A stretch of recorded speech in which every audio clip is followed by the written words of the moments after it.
Vamos a la predicación de esta mañana. La Biblia dice reiteradamente que Dios quiere bendecirnos. Prácticamente no hay ningún libro que aparezca un párrafo donde la Biblia habla que Dios quiere bendecirnos. Él quiere bendecirnos en distintas formas y en distintas áreas de nuestras vidas. No solamente es un solo concepto, sino que abarca muchas cosas. Él tiene para nosotros, sus hijos, una vida llena de bendiciones. La pregunta es si lo crees realmente. Y la otra pregunta es si lo vives realmente. Son dos cosas muy distintas. Una cosa es el concepto teológico y otra cosa es lo que realmente está pasando con nuestras vidas. Pero, hay un pero. Para poder vivir esta vida de bendición que Dios está, hay una manera. No es a mi manera. No es como cantaba Frank Sinatra antiguamente, a mi manera. No, esto es a la manera de Dios y tenemos que aprender a funcionar como Dios dice para poder alcanzar las bendiciones de nuestro Padre. Este es el tema que quiero tocar esta mañana. Es tema parte de la doctrina cristiana. Ustedes han estado hablando de esto. Yo voy a complementar un poco más. Y que la verdad es que es un tema que puede cambiar nuestras vidas. Efectivamente, yo escuché los testimonios de Edita, después escuché la hermana que compartió sobre el tema del trabajo. Eso va cambiando nuestras vidas. Cuando empezamos a percibir a Dios de una manera muy distinta, que Él realmente está ahí, como en la imagen del arco que contaba la Vero, nuestra vida es distinta, nuestra parada es distinta, nuestra actitud es distinta, vivimos distinto. Y la predicación de esta mañana, sobre todo para aquellos que no la han escuchado o no lo han vivido, puede cambiar su vida. Si conocen esto, si lo entienden y si lo vivimos. Toda la palabra de Dios tiene que ver con practicarlo, no tiene que ver con un conocimiento más. Esta mañana voy a hablar de los principios y mandamientos básicos que hay sobre las finanzas en el reino de Dios. Ciertamente son muchas las áreas de finanzas que la Biblia toca, mucho más allá de lo que nosotros imaginamos. Yo solamente voy a tocar algunos aspectos. Todos ellos están a favor nuestro para que podamos vivir de acuerdo a los mandamientos de ciudadanos del reino de Dios. Porque no somos de este mundo, pero estamos en este mundo. Aunque estamos en este mundo, tenemos que aprender a decidir, a vivir, tomar decisiones de acuerdo a las leyes del reino. Y yo voy a hablar algunas de las leyes del reino de Dios en esta mañana referente al tema de la finanza. Así que quiero invitarte, vamos a orar brevemente para que el Señor hable a nuestras vidas. Señor, gracias por estar aquí. Tu presencia está aquí en medio nuestro y yo te pido, Señor, que tú cautives la atención de todos nosotros. Y pido a tu Espíritu Santo que hable a cada uno de nosotros según la necesidad que tengamos en nuestros corazones. Abre nuestros corazones, abre nuestra mente, más allá de nuestras propias capacidades. Y, Señor, bendícenos. Reclamamos tus promesas en el nombre de Jesús. Amén. Amén. Amén.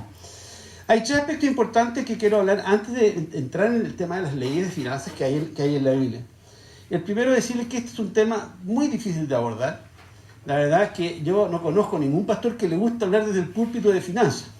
Es muy complejo, es muy difícil. Yo creo que la mayoría de los pastores no quieren ser tildados como uno de esos pastores que hablan de plata, porque hay una mala fama con respecto al tema de las finanzas en la iglesia. Y esto es mayormente debido a que efectivamente varios pastores e iglesias han usado este tema para manipular personas. Han dejado muy mal testimonio con respecto al tema de las finanzas, han abusado de personas. Muchas veces se habla de ovejas que salen trasquiladas. En lugar de salir bendecidas, salen trasquiladas en la iglesia porque se ha usado principios del reino, pero para beneficio personal, para beneficio propio. Por otro lado, se han ido levantando en el tiempo muchas doctrinas que aparentemente son de Dios, pero no son de Dios. Una de ellas es la doctrina de la prosperidad, en que se supone que todo tiene que ser bendición, pero tienes que dar y tienes que dar y tienes que dar para que Dios te bendiga. Pasando sobre los verdaderos conceptos que Dios da en su palabra. Y finalmente, no hay ninguna duda que trae todo esto, está el enemigo que con sus mentiras, sus sucias mentiras, da vuelta y transforma los principios de Dios en algo que no lo es. Y así la iglesia ha ido obteniendo en el tiempo una reputación bastante mala, dudosa. No es buena la reputación de la iglesia evangélica, con mayor razón. Se presta para decir que sencillamente estamos para sacar plata. Tan fuerte esto, durante 5 años, nosotros estábamos plantando la viña del Padre, durante 5 años, yo no prediqué y nunca permití que nadie predicara de finanzas. ¿Por qué? Por dos motivos. Porque yo estaba arrancando de esto, cuando nosotros plantamos la iglesia, había muchas iglesias y radios pidiendo plata todos los días, y era realmente muy fuerte este tema, y la gente te lo decía abiertamente, gente que vivía por primera vez en la iglesia, te hablaba de este tema. Por otra parte, nosotros plantamos una iglesia en un sector ABC1, donde el recelo contra los evangélicos era muy fuerte, y era volver con lo mismo. Así que, inconscientemente, creyendo hacerlo bien, yo no hablé de esto ni abordé esto durante 5 años. Pero Dios usó un quiebre en las finanzas de la iglesia para obligarme a mirar un poco más allá. y lo que me hizo consultar a 2 pastores, amigos de mucho más experiencia que yo en ese momento, para preguntarles qué hacían ellos con este tema de las finanzas. Y ellos ambos me dijeron lo mismo. Más allá de lo que la gente pueda pensar, si tú no estás hablando esto, tú estás robando. Le estás quitando a tu iglesia que conozca los principios de bendición del reino de Dios. Me fui medio choqueado, debo decirlo, medio como sí, tal vez, quizás, pero el Espíritu Santo tomó un pasaje que ustedes deben conocer muy bien, 2 Timoteo 3:16, que en ese tiempo muchas veces vino a mi mente, que dice lo siguiente, 2 Timoteo 3:16, toda la Escritura es inspirada por Dios y útil para enseñar, para redarguir, para corregir, para instruir la justicia. Esa palabrita, toda la Escritura, está ahí y me da vuelta, porque efectivamente y definitivamente el tema del dinero es algo que está claramente expuesto en la Biblia, una y otra vez. Hay mandatos claros de Dios que traen bendición a la vida de las personas si los conocemos y si los usamos a nuestro favor. Así que ese es el primer tema. Esto es un tema difícil de tratar porque la tendencia natural es pensar que quieren plata. Yo me acuerdo la primera vez que lo prediqué en la iglesia, primero que dije, yo no estoy predicando por plata porque yo tengo un sueldo. Así que sí me estoy predicando para que el Señor los bendiga a ustedes. Segundo concepto que tenemos que tener claro antes de esto, que hay 2 realidades que tenemos que enfrentar nosotros los seres humanos. Son realidades totalmente opuestas que la Biblia habla mucho de eso y que debemos conocer. ¿Para qué? Para poder trabajar sobre eso. Porque se contraponen dentro de nosotros estas realidades. Por una parte, tenemos un Dios que es un dador. Él es un dador. El corazón de Dios es generoso. Es un dador por naturaleza. Él no puede no dar. Nos da la vida, nos da salud, nos da trabajo. Acá vamos a escuchar unos testimonios. Nos da familia. O sea, Él da constantemente. Es parte de la naturaleza de Dios. Pero para mí hay un versículo que refleja muy bien la naturaleza de Dios. Y está en Juan 3:16. Porque de tal manera amó Dios al mundo que dio a su Hijo unigénito para que todo aquel que en Él crea no se pierda, mas tenga vida eterna. Honestamente, yo sé, ¿cuántos conocen este versículo? Levanta la mano los que lo conocen este versículo. Prácticamente todos. Yo creo que son 2 o 3 los que no levantaron la mano. Pero honestamente, el hecho de conocerlo, no sé si nos damos cuenta lo que realmente implica lo que acabamos de leer. Y lo voy a volver a leer para que podamos verlo más claramente. Porque de tal manera amó Dios al mundo, que ha dado a su Hijo unigénito, para que todo aquel que en Él crea no se pierda, mas tenga vida eterna. ¿Sabe? Estamos tan acostumbrados a escuchar este pasaje, si hemos tenido la bendición de ir a las escuelas dominicales siendo niños, con seguridad lo aprendimos a esa edad, a los 5 años, 6 años ya más o menos lo sabíamos, pero el hecho de estar acostumbrados seguramente no nos hace dimensionar realmente lo que está puesto ahí. Me encantó algo que leí en un libro que se llama El Sea Libre, de la autora Beth Moore, que dice en la parte del libro, refiriéndose a este pasaje, dice lo siguiente, textual leo: yo podría entregar mi vida por alguien que amo, pero te quiero asegurar que no amo a nadie tanto como entregar la vida de una de mis hijas. Eso es lo que Dios hizo. ¿Lo puedes ver? Los que somos papá o mamá acá, podremos darnos cuenta y dimensionar un poco más lo que Dios hizo y el corazón generoso de Dios, de dar, de sencillamente dar. Dios es un dador universal, nos da lo mejor que tenía, nos dio a su Hijo para nuestra salvación. En este nuevo concepto de realidad, Dios es generoso, Dios y el ser humano, nosotros, cada uno de nosotros, por consecuencia del pecado original, de la naturaleza caída, somos absolutamente opuestos a la naturaleza de Dios. Yo sé que no es muy simpático que alguien, un pastor como yo, se pare que adelante y te diga que eres egoísta, pero la verdad es que la Biblia dice que somos egoístas. Todos nosotros somos por naturaleza egoístas. ¿A quién le gusta que le diga, oye, qué egoísta eres? Pero la verdad es que es así, y tenemos que entender que es así, porque cuando entendemos esto vamos a ver que vamos a tener dentro de nosotros inconscientemente una lucha cada vez que se estén hablando estos conceptos. Hay algo, Dios nos va a estar diciendo esto porque es generoso, y hay algo dentro de mí que decir una mitad nomás, un poquito nomás. Hay algo que va a estar resistiendo porque tiene que ver con el yo primero. La Biblia menciona muchas veces la naturaleza del hombre de egoísmo. Si tienes alguna, quiero hacerte parafrasear una cosa que es más o menos simpática. No sé si alguna vez tenido la oportunidad de participar en un asado de hombres. Cuando los hombres nos sentamos, normalmente el hombre ni siquiera hay ensalada, no hay papa, no hay nada. Ahí estamos alrededor de la parrilla esperando que la carne esté lista. Y cuando logra, a veces parecen abejas amarillas, logramos que la carne sale tu pedazo, lo pones en un plato. Ahí está tu plato, ahí está tu pedazo. Trata de sacármelo. Trata de sacarle la carne a cualquier hombre de su plato. Te puede costar la mano. Porque eso es la naturaleza que de inmediato sale. Si crees que la mujer es distinta, no es así, estás muy engañado. Si te pones a observar un grupo de mujeres comiendo, lo que vas a observar como nunca, una cantidad de comida que pasa de plato en plato. Esto que parece a lo mejor de tanto compañerismo, tanto altruismo, en verdad no lo es. La mujer está pensando cómo va a gastar menos. En el fondo, como un poco aquí, un poco acá, y ahí estoy bien, está pensando en sí misma. ¿No es cierto que decir, Alejandra? Sí, se ríe, ¿por qué es así? Mira, voy a parafrasear, quiero tu imaginación echarla a andar en este momento. Imagínate que estás frente de hacer un negocio de comida rápida, adentro de un negocio, en un altavoz, y estás con tu esposa, tu novio, tu novia, y vamos a pedir comida. Normalmente, por lo general, el hombre dice, cuando le preguntan, ¿qué se van a servir? El hombre con decisión dice de inmediato lo que quiere. Un ejemplo, que está acá, dame una hamburguesa doble con queso, papas fritas, una coca normal, por favor. Me cargan las leyes. Eso suena muy común a muchos hombres. Y le pregunta a ella con mucha paciencia, ¿y tú qué quieres, mi amor? Y ella le dice, yo, y ella espera cada vez más lento, y a ti te prueba todos los frutos del espíritu, porque se demora en responder qué es lo que realmente ella quiere. Y al final le dice, ¿sabes? Yo en realidad no quiero nada. Te puedo sacar un poquito a ti. No quiero que me lo digas. Pero hombre, tú que eres hombre, estás aquí presente en esta mañana. Te aseguro que si eres honesto, tú estás luchando con decirle, ¿qué te has creído? Yo pedí lo que me quiero comer y tú quieres quitarme esto. Pero en realidad, aparte de eso, en realidad, fijes un poco, sonrías y le dices princesa, con muchas, pero mi amor, ¿por qué no buscas algo para comer? Hay papas light, así no te va a afectar a tu línea, a tu peso.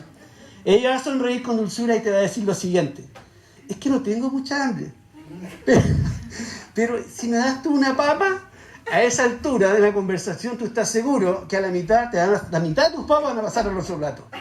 Esto que yo estoy diciendo como medio en broma, medio en serio, es parte de nuestra naturaleza humana caída. Y Dios quiere que cambiemos de egoístas a generosos. Con este ya tenemos dos cosas que hemos hablado. Lo difícil que es enfrentar el tema y que somos eso. Y hay un tercer punto, antes de tocar el tema, que tiene que ver con el concepto de bendición. La mayoría de los cristianos, yo lo dije iniciando la conversación, que Dios quería bendecirnos. Pero ¿qué entendemos por bendición? Eso es muy importante, entender qué es lo que es la bendición de Dios para poder estar pidiendo en un sentido correcto. Y la verdad que la Biblia dice que ser bendecido bíblicamente implica que hay un poder sobrenatural que trabaja a nuestro favor. Tú contaste tu testimonio. Sobrenaturalmente tú fuiste escogida. Sobrenaturalmente tú mandaste eso. Tú sobrenaturalmente el Espíritu te llevó a levantar la mano ese día para orar por trabajo. Te llamaron a ti, habían dos, pero la otra ni siquiera lo llamaron. ¿Qué es eso? Eso es la bendición de Dios. La vida de una persona bendecida tiene una vida llena de coincidencias divinas. Diosidencias que no tienen explicación. ¿Por qué yo? Porque estás bendecido. Porque estás bendecida. Ese es el concepto que está en la Escritura. Y es importante saber que ser bendecido o bendecida no significa necesariamente que tengas riqueza, fortuna y fama. Y digo esto porque los parámetros de la cultura que vivimos, se supone que alguien es bendecido porque tiene fama, porque tiene plata, porque tiene posición social. Y lamentablemente, yo sé que aquí no hay nadie, muchos se dejan influenciar entre los cristianos por pensando que esa es la bendición de Dios. Y no lo es. En los términos de Dios, una persona bendecida puede ser rica o no. Voy a repetir esto. En los términos de Dios, una persona bendecida puede ser rica o no, de acuerdo a los estándares del mundo, pero disfruta de una calidad de vida que nadie tiene, que le envidiaría a cualquier millonario. Cualquier persona de muchos recursos envidia, ¿qué es lo que tiene esta persona? Que siempre está tan bien. ¿Por qué sonríe tanto? ¿Por qué está tan contento? ¿Por qué parece que las cosas no lo afectan? Es una persona bendecida. Y la pregunta para nosotros esta mañana es, ¿qué es lo que preferimos? ¿Ser adinerados o ser bendecidos o bendecidos por Dios? Si quieres saber más sobre el concepto de bendición, te animo a que leas después en tu casa Deuteronomio 28, todo el capítulo de Deuteronomio 28, donde va a ver lo que Dios dice de la bendición, porque hay cosas sumamente concretas. Pero también te dice lo que cuando no hay bendición, cuando no estamos en el orden de Dios. Para aterrizar un poco el punto y aclarar un concepto, yo no estoy diciendo con lo que digo que el dinero y las posesiones sean malas en sí mismas. No, para nada. Un millonario también puede ser bendecido. Tiene que ver más bien con el problema del corazón.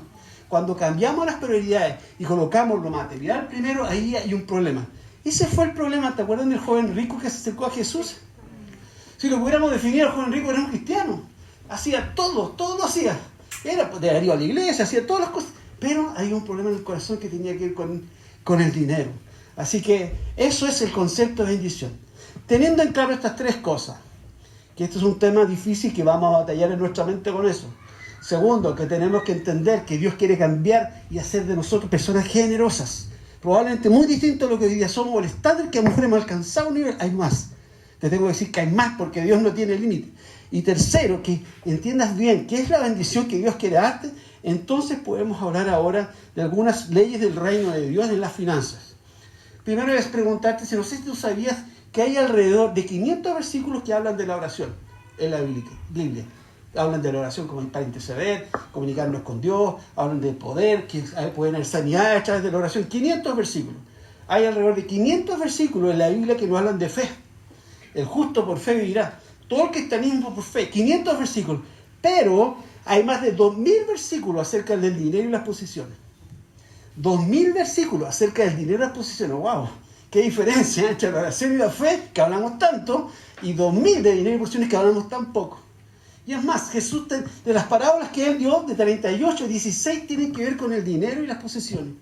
Así que pareciera ser que Dios está interesado, que entendamos que el dinero y las posesiones son tan espirituales y tan importantes para la vida como son las demás cosas. Y tenemos que aprender a vivir como Él dice. La Biblia enseña dos conceptos básicos con respecto al dinero y a las posesiones. Algunos hablan de tres, pero yo voy a hablar de dos. Las ofrendas, gran concepto, el diezmo. Algunos hablan de primicias. Yo voy a tomar primicias cuando estoy hablando del diezmo. Yo lo veo más bien como una parte de cómo el diezmo se fue gestando, las primicias. Y de las ofrendas, porque yo sé que algo han hablado del dar, solamente voy a mencionar brevemente qué es lo que es una ofrenda.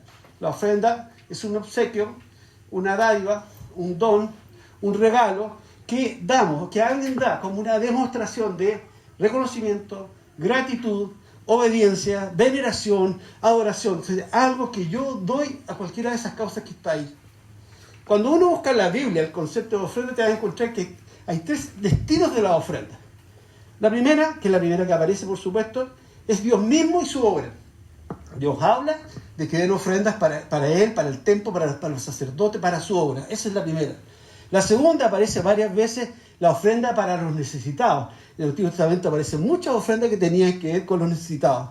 Y tercero, y esta aparece más en el Nuevo Testamento en relación a las personas que trabajan en la obra de Dios. Pablo habla mucho de esto cuando le entregaban ofrendas y cosas por el estilo. Son esos tres conceptos donde aparece el destino de las ofrendas. Y solo voy a terminar diciendo de la ofrenda, en la primera parte donde aparece el concepto escrito, el primer concepto escrito de ofrenda está en Éxodo 25, 1, 2. Para los que les gusta anotar y leer después, ahí está, la primera vez que Dios dice, escribe esto, está Éxodo 25, 1 y 2. Lo voy a leer. Dice: Jehová habló a Moisés diciendo: di a los hijos de Israel que tomen para mí, está hablando de él, ofrenda de todo varón que le diere a su voluntad. De corazón tomaréis mi ofrenda. Aquí Dios por primera vez está enseñando a través de Moisés al pueblo que tienen que ofrendar. Es la primera vez y después hay toda una predicación detrás de la ofrenda. Hay conceptos de ofrenda, hay tipos de ofrenda que espero a futuro los pastores o otra persona que venga pueda compartir más sobre la ofrenda en sí mismo. Así que yo voy a centrarme en el diezmo. Yo voy a hablar del diezmo. Esa es la intención que Dios puso en mi corazón. Y la relación directa que tiene todos estos principios de Dios con lo económico. Ahora, la pregunta es: ¿qué es un principio? Porque el diezmo es uno de los principios de Dios. Un principio, ¿alguien sabe lo que es un principio? Lo primero, el inicio, donde comienza, el cómo se genera, eso es un principio. La Biblia está llena de principios. Y en el tema de las finanzas hay principios. Y Dios da principios donde se empieza a generar el concepto del diezmo. Si eres estudioso de la Biblia, vas a darte cuenta de esto, que Dios cuando se revela a su pueblo, desde el Génesis, sobre todo se nota mucho en el Antiguo Testamento, donde va revelando cosas, verdades, mandamientos en forma progresiva. ¿Por qué? Porque en determinado tiempo de desarrollo, en determinado entendimiento no eran capaces de recibir cierta enseñanza. Entonces, tenemos que entender que el concepto del diezmo se va desarrollando en el tiempo. Al principio, acuérdense que Israel ni siquiera era pueblo. Después de salir de la esclavitud de Egipcio, recién empiezan las primeras leyes. O sea, hubieron muchos años que el pueblo existía, pero no tenía leyes, no era pueblo como tal, no tenían patria, no había lugar, no había tierra. Entonces, el concepto del diezmo va partiendo cuando Dios va hablando en el desierto al pueblo de Israel. Y lo primero que aparece en relación al diezmo, el primer principio que aparece y que debemos conocer y que da como origen al diezmo es los principios de los primogénitos. El principio del primogénito o de los primogénitos. Que fue descrito, esta vez fue descrito, anotado, Dios dice escribe, en la ley. Ahí está escrito el principio de los primogénitos. Éxodo 13:2. Esta es la primera vez que aparece escrito como ley este concepto. Así que, si lo puedes anotar, Éxodo 13:2. Dice así, Dios hablando a través de Moisés, conságrame todo primogénito. De nuevo, conságrame todo primogénito.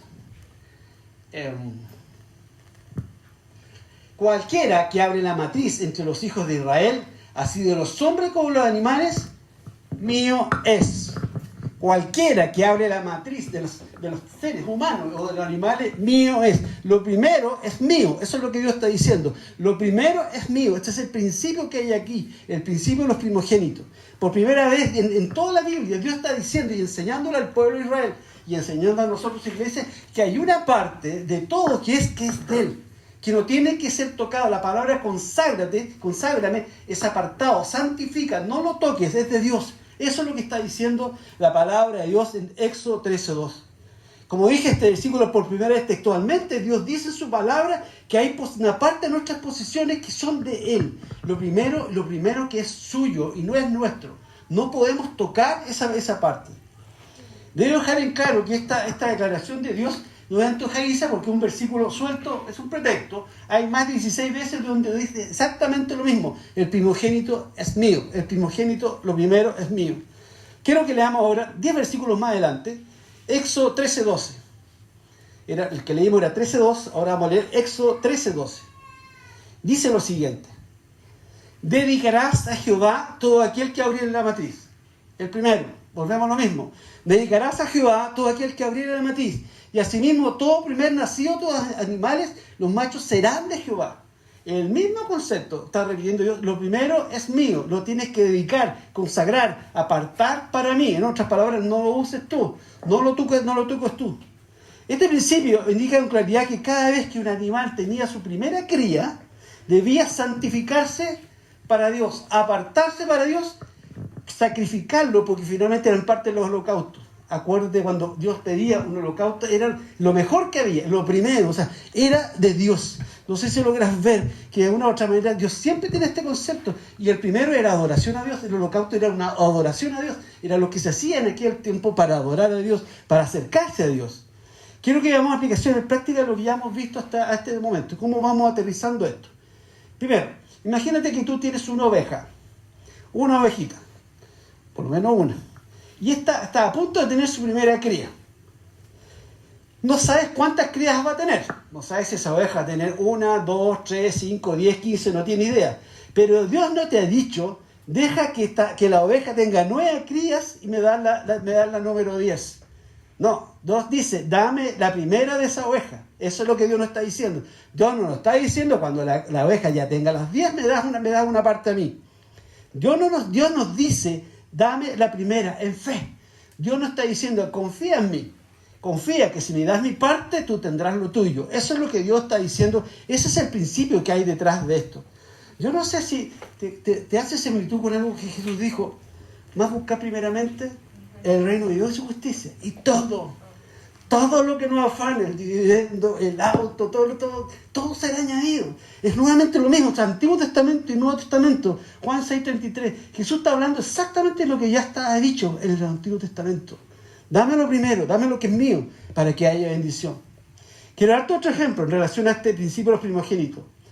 Así como dar el diezmo, dar esta primera, tu primogénito, dar esta parte de Dios, es una señal de que estamos confiando en Él. El ir a la iglesia el día domingo es una gran señal, porque el domingo es el primer día de la semana. Es el primer día de la semana que dedicamos a Dios. No es un día para quedarse acostado porque hace frío, no es un día para salir con la familia, no es un día porque no tuve tiempo en la semana, es el día del Señor. Es una declaración de decir, Señor, yo te estoy dando lo mejor de mi tiempo, lo otro es lo mejor de mi primogénito, o lo mejor de mi dinero, ahora te estoy dando lo mejor de mi tiempo, mi primer día. Quiero que mi semana parta contigo, no quiero que parta con otra cosa. Eso es la declaración de lo que hacemos.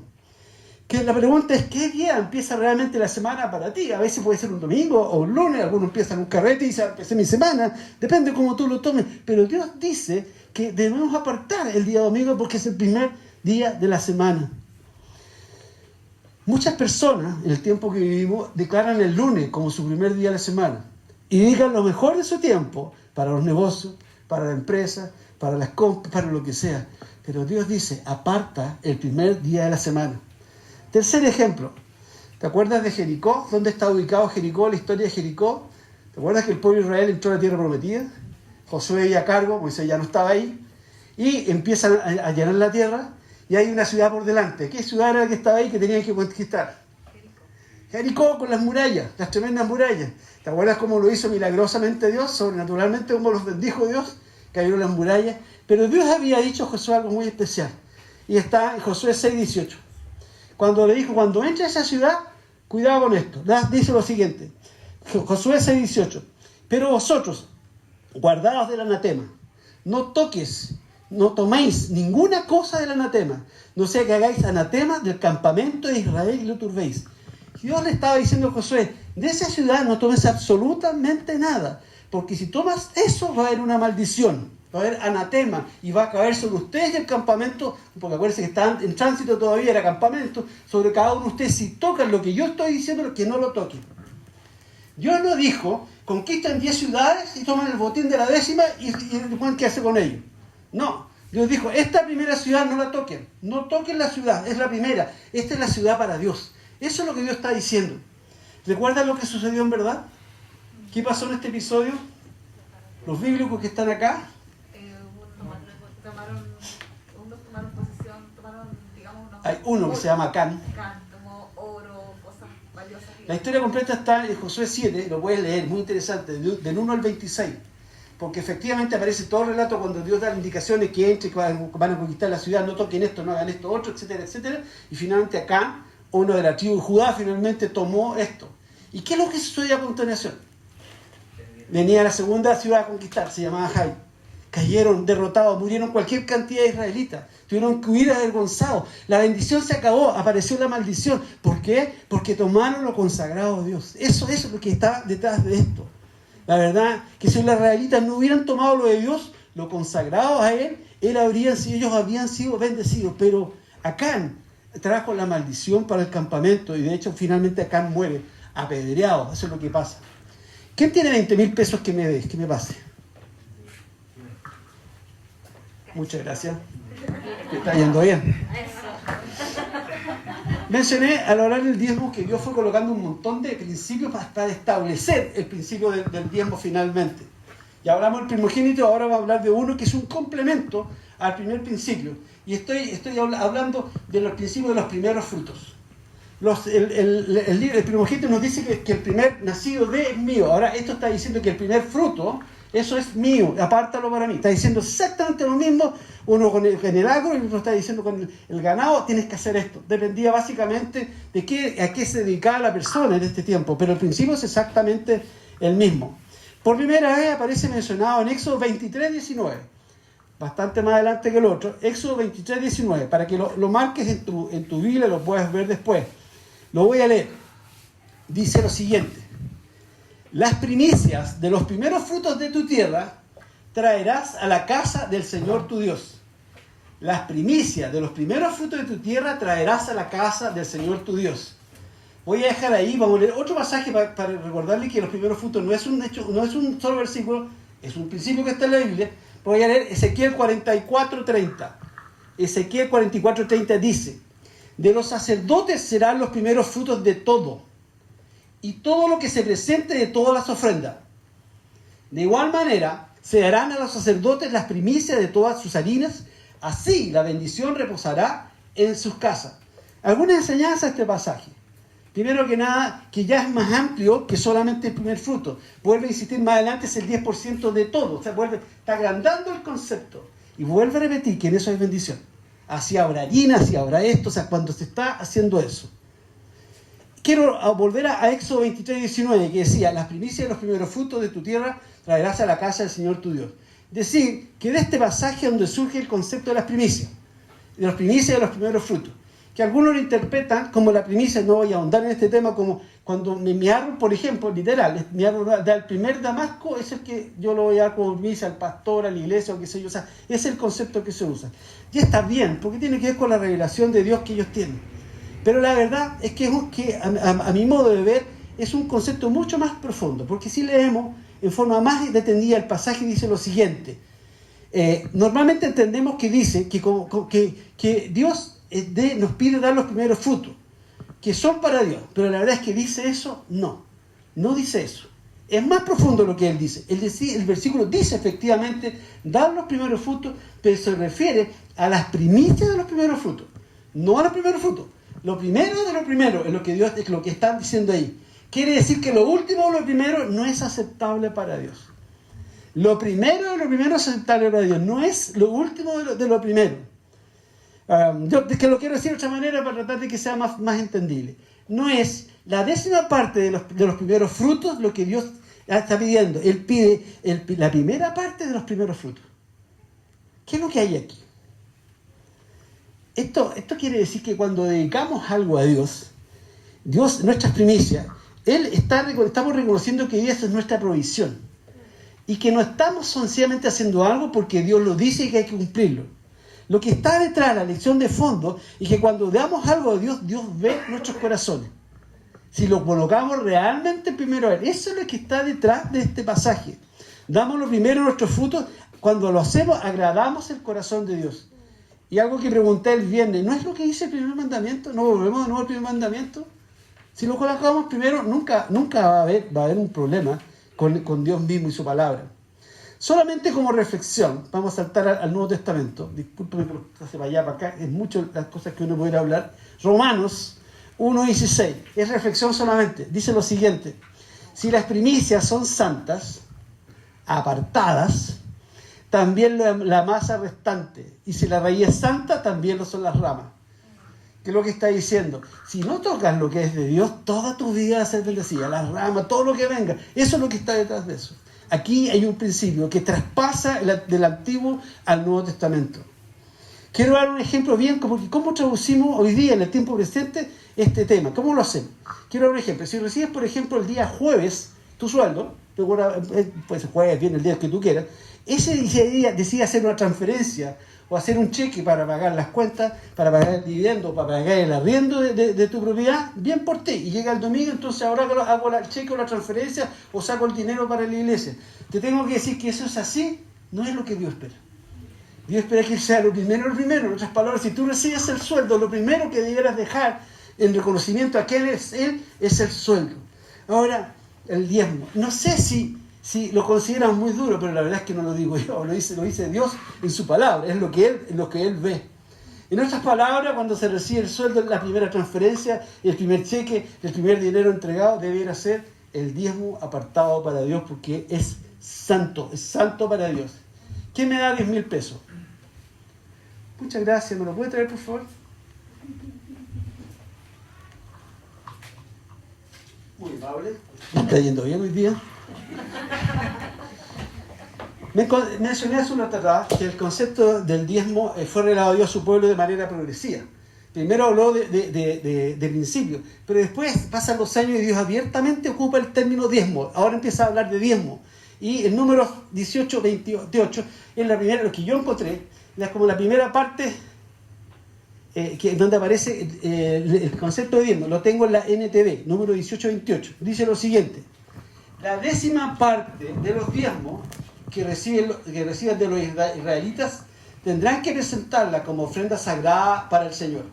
Esta es la porción sagrada del Señor y tienen que presentarla al sacerdote Aarón. Voy a volver a leerlo. Esto está más intenso, está mucho más claro que lo otro.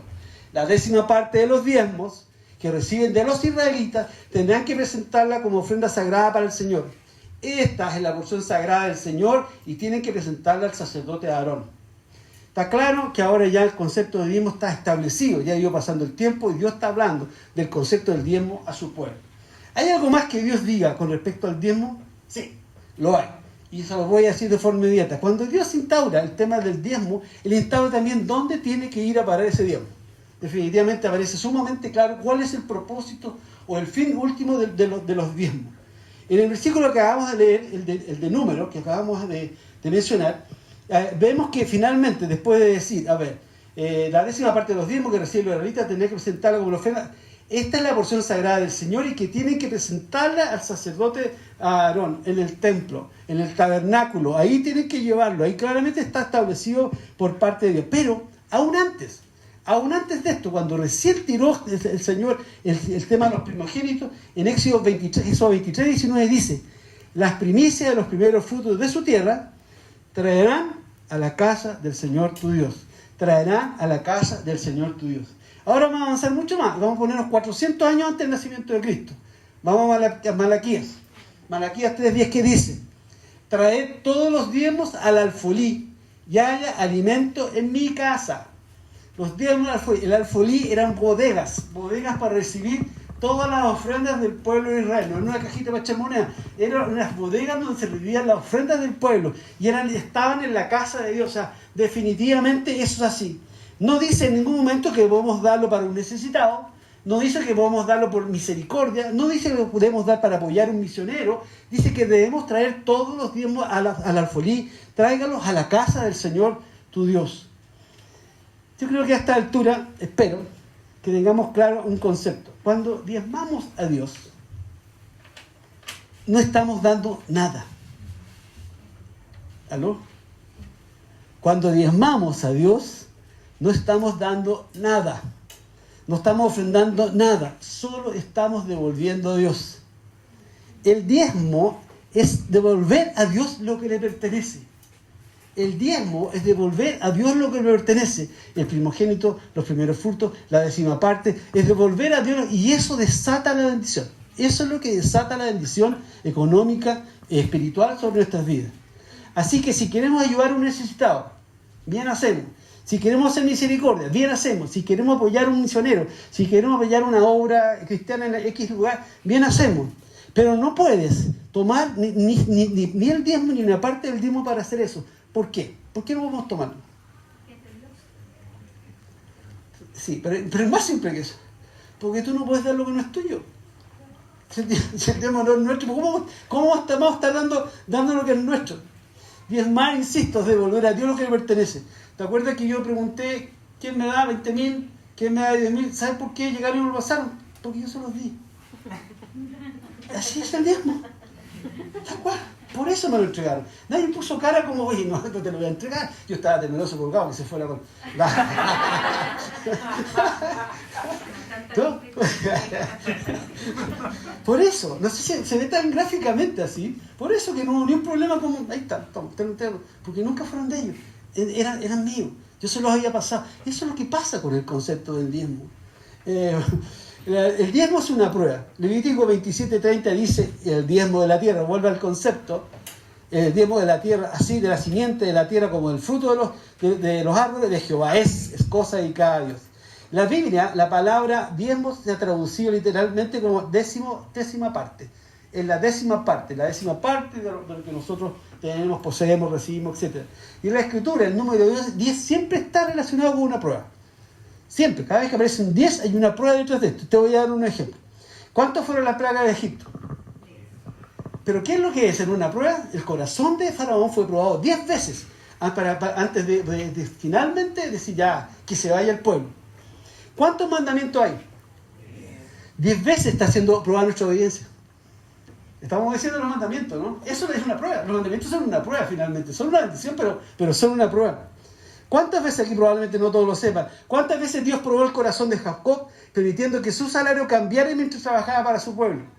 10 veces, por Raquel y por Lea, 10 veces, tuvo 10 veces probado hasta que finalmente salió con las dos, finalmente con Raquel y con Lea. ¿Cuántas eran las vírgenes que debían esperar pacientemente por si llegaba algún día, esperando en prueba que llegara el Señor a la casa? 10. O vemos lo mismo. Apocalipsis 2.10, cuando habla de la iglesia, se dice en Apocalipsis 2.10, se mencionan 10 días de prueba para la iglesia de Esmirna, donde Satanás va a atacar la iglesia, pero tienen que probar 10 días. O sea, 10, y Jesús tenía 10 discípulos. ¿Tenía 10 discípulos?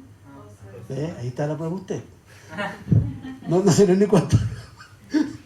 ¿Sabe qué? En mi experiencia personal, yo veo que las personas que diezman siempre tienen.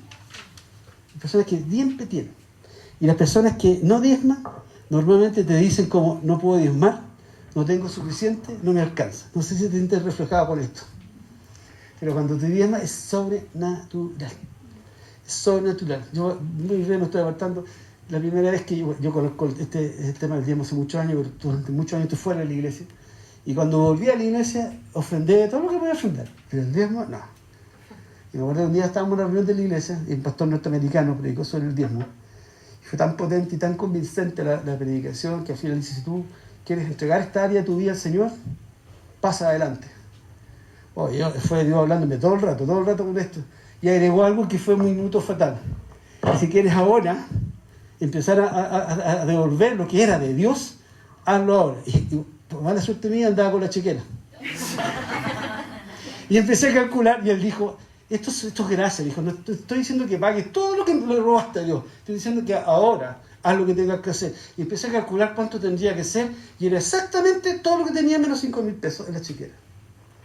Hice el cheque, medio quebrantado, bueno, pasé adelante, lo entregué, oraron por mí. El día siguiente, día lunes, yo tenía consulta. Y ese día lunes gané tanta plata como nunca más volví a ganar.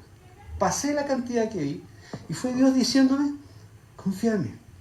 Nunca más me pasó eso. Sentí claramente como las manos de Dios sobre mí. Le digo, si entiendes esto, yo te voy a acompañar como sea, donde sea y en la situación que sea. Te puede faltar o no, pero yo te voy a proveer. Eso es el diezmo. Es una bendición. Quiero terminar hablando que yo sé, no sé, aquí, normalmente el diezmo es muy cuestionado en algunas iglesias cristianas. No sería nada que fuera cuestionado afuera. La gente no puede entender esto porque no conocen a Dios. Pero es cuestionado en algunas iglesias cristianas el concepto del diezmo porque dicen lo siguiente, el diezmo es una ley.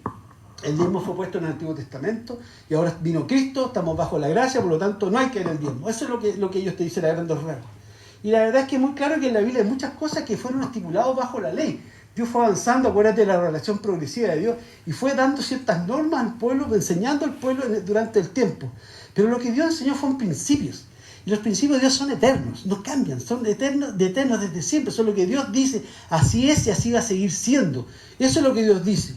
Quiero que pienses lo siguiente, ¿aceptarías tú que eres cristiano del siglo XXI, o cristiana del siglo XXI, que dado que el adulterio fue escrito, que era prohibido en el Antiguo Testamento, ahora se puede adulterar nomás y hay que darle para adelante?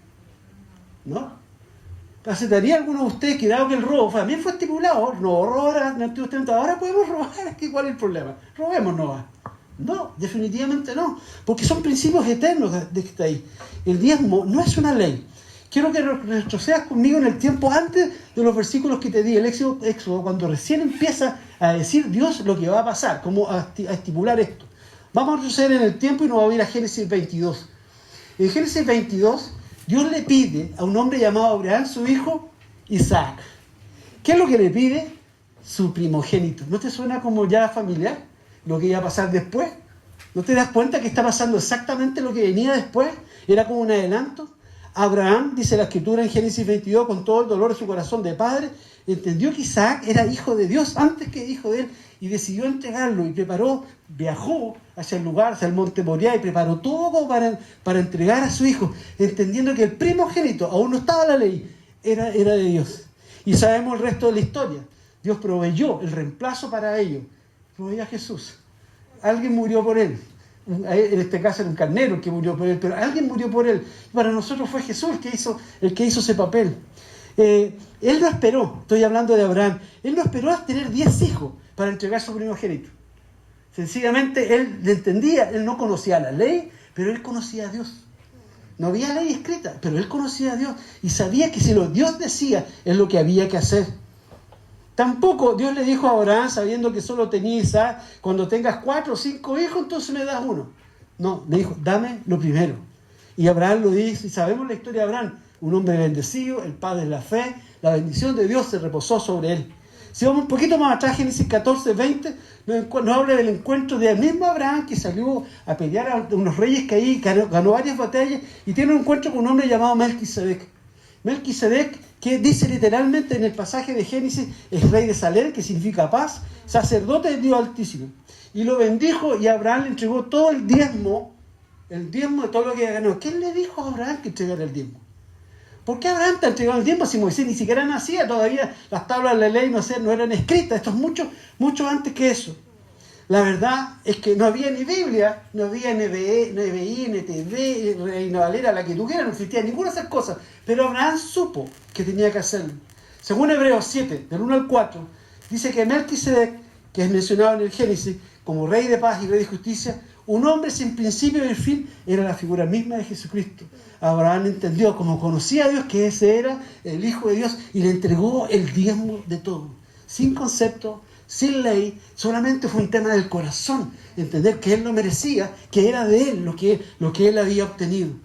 El diezmo no se trata de ley, te voy a decir, y un poco más atrás todavía. Quiero que vayamos a Génesis 4.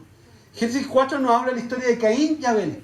Y yo voy a leer específicamente de Génesis 4, del 3 al 5, donde están estos dos hermanos que en algún momento, por algún motivo, sin ley alguna, se les ocurrió dar una ofrenda a Dios. Nadie se los dijo. Se les ocurre dar una ofrenda a Dios. Génesis 4, 3, 5. Y aconteció que andando el tiempo, que Caín trajo del fruto de la tierra una ofrenda a Jehová. Y Abel trajo también de los primogénitos de sus ovejas, de lo más gordo de ellas. Y miró Jehová con agrado a Abel y su ofrenda, pero no miró con agrado a Caín y la ofrenda suya. Y se ensañó Caín en gran manera y decayó su semblante. Quiero volver a leer este pasaje y quiero que veas tú dónde está la diferencia. Y aconteció que andando el tiempo, que Caín trajo del fruto de la tierra una ofrenda a Jehová. Y Abel trajo también de los primogénitos de sus ovejas, de lo más gordo de ellas. Y miró Jehová con agrado a Abel y su ofrenda, pero no miró con agrado a Caín y la ofrenda suya. ¿Qué es lo que hay ahí? ¿Qué es lo que ven ahí? Génesis 4, estamos hablando casi del inicio. ¿Cuál es la diferencia? ¿He sido injusto? A fin de cuentas, ambos tienen una ofrenda. Pero ¿dónde está lo que marca la diferencia? ¿Alguien lo ve? ¿Logran verlo ahora con la enseñanza? Andando el tiempo. O sea, en algún momento no hubo ninguna dedicación, no era lo primero. ¿Y qué es lo que dice Abel? El primogénito, el más gordo, lo mejor que tenía, lo ofreció a Dios. Ciertamente, Dios vio el corazón de Abel y el corazón de Caín. Al observar sus ofrendas, una fue aceptada por Dios, la otra fue rechazada por Dios. Abel con su ofrenda declaraba, Dios es primero, hay una parte que es de Dios y yo la voy a entregar. Y finalmente, esta historia va más atrás. Vamos al jardín del Edén. En el jardín del Edén, que esta historia que está más atrás de Caín y Abel, Génesis 2, vemos un pasaje donde de una u otra manera vemos la génesis de lo que va a ser cientos de años, miles de años después, el principio de los primogénitos, el principio de los primeros frutos y del diezmo. Génesis 2, 15 al 17. Y dice así: tomó pues Jehová a Dios el hombre y lo puso en el huerto de Edén, para que lo labrara y lo guardase. Y mandó Jehová Dios al hombre diciendo: de todo árbol del huerto podrás comer, mas del árbol de la ciencia del bien y del mal no comerás, porque el día que comieres ciertamente morirás. Había un árbol que no podían tocar, un árbol que era apartado para Dios. ¿Y qué es lo que hizo el hombre? Tomó del árbol y en lugar de bendición cayó la maldición. El diezmo no es una ley, el diezmo es un principio de amor. Quiero que para terminar, que volvamos a donde comencé. Comencé el relato de hoy día en Éxodo 13:2 y leímos 13:2 y 13:12. Quiero que acompañemos el relato de lo que sigue. Pon atención a lo que sigue. Vamos a leer juntos, ojalá lo puedas tener en tu Biblia. Vamos a leer juntos este último pasaje, que está en Éxodo 13, pero ahora vamos a leer del 14 y el 15. 13, 14, 15. Te doy tiempo para que puedas buscarlo.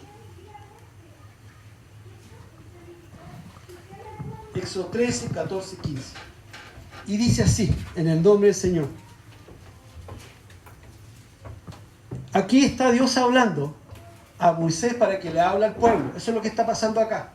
Dios está hablando, pues, lo mismo que lo hizo en el 13.2 y 13.12 cuando dice que guarden el primogénito, es la continuación del mismo diálogo. Y le dice lo siguiente: y cuando mañana te pregunte tu hijo, diciendo, ¿qué es esto? Refiriéndose a entregar el holocausto a los primogénitos, a eso está refiriendo, le dirás: Jehová nos sacó con mano fuerte de Egipto, de casa de servidumbre, y endureciéndose el faraón para no dejarnos ir, Jehová hizo morir en la tierra de Egipto a todo primogénito. Ojo, ¿por qué Dios hizo morir a los primogénitos? Porque eran de él. Vamos al mismo. Desde el primogénito humano hasta el primogénito de la bestia. Y por esta causa, yo sacrifico para Jehová todo primogénito macho y redimo el primogénito de mis hijos. Voy a volver a leerlo. Y cuando mañana te pregunte tu hijo, imagínate a Mateito preguntándote a ti, Ibero, o los hijos de ustedes. Cuando mañana te pregunte tu hijo, ¿por qué hace esto? ¿Por qué entregas el diezmo? ¿Qué es esto? Le dirás: Jehová nos sacó con mano fuerte de Egipto, de casa de servidumbre, y endureciéndose el faraón para no dejarnos ir, Jehová hizo morir en tierra de Egipto a todo primogénito, desde el primogénito humano hasta el primogénito de las bestias. Y por esta causa yo sacrifico para Jehová todo primogénito macho y redimo los primogénitos de mis hijos. Para Dios era claro que Él estaba interesado que las generaciones que vinieran, nosotros, entendiéramos de dónde veníamos, cuál era el origen de esto. Debíamos entender que no era una ley, sino que era un mandato o un principio de Dios que debíamos guardar. Que esta era una historia de amor, era una historia de gratitud. Lo que estaba diciéndole a los israelitas: recuerden cómo eran, recuerden de dónde los saqué, recuerden cómo vivían. Por eso, entréguenme el primogénito. Eso es lo que está detrás de esto. Los hijos de Israel, y a través de ellos nosotros, debían saber cuánto habían sufrido. Debían saber que habían sido esclavos y que ahora eran libres. Y por esa razón, hoy día, ellos podían decir y dar gracias a Dios, y que no debían olvidar este principio de Dios. Kerr me iba diciendo que por años para mí el diezmo fue una obligación. Fue un compromiso. Y honestamente, como escuché a la Edita, muchas veces no lo di, porque no estaba de acuerdo, porque no me alcanzaba, y sencillamente, pero tenía eso y me sentía culpable cuando no daba el diezmo, porque era una obligación. Así lo enseñé a mis dos hijas. Me acuerdo cuando empezaron a crecer, la Dani y la Nati, lo primero que le enseñamos a dar ofrenda, que llevaban su ofrenda para los niños, qué sé yo, y después empezaron a ver este concepto del diezmo, lo escucharon en la iglesia, sabía que nosotros diezmábamos. Y finalmente, pero yo se lo enseñé a ella de la misma manera. Les enseñé que debían hacerlo. Ellos lo hacen. Lo enseñaron, lo aprendieron para cumplir. Porque la ley de Dios decía que había que dar el diezmo. ¿Sabes? Si yo pudiera retroceder el tiempo, si pudiera volver a ir a esta etapa de ser padre nuevamente y tener a mis hijas pequeñas, haría algo absolutamente distinto a lo que hice. De alguna manera esperaría que un día ellas me preguntaran de qué se trata el diezmo.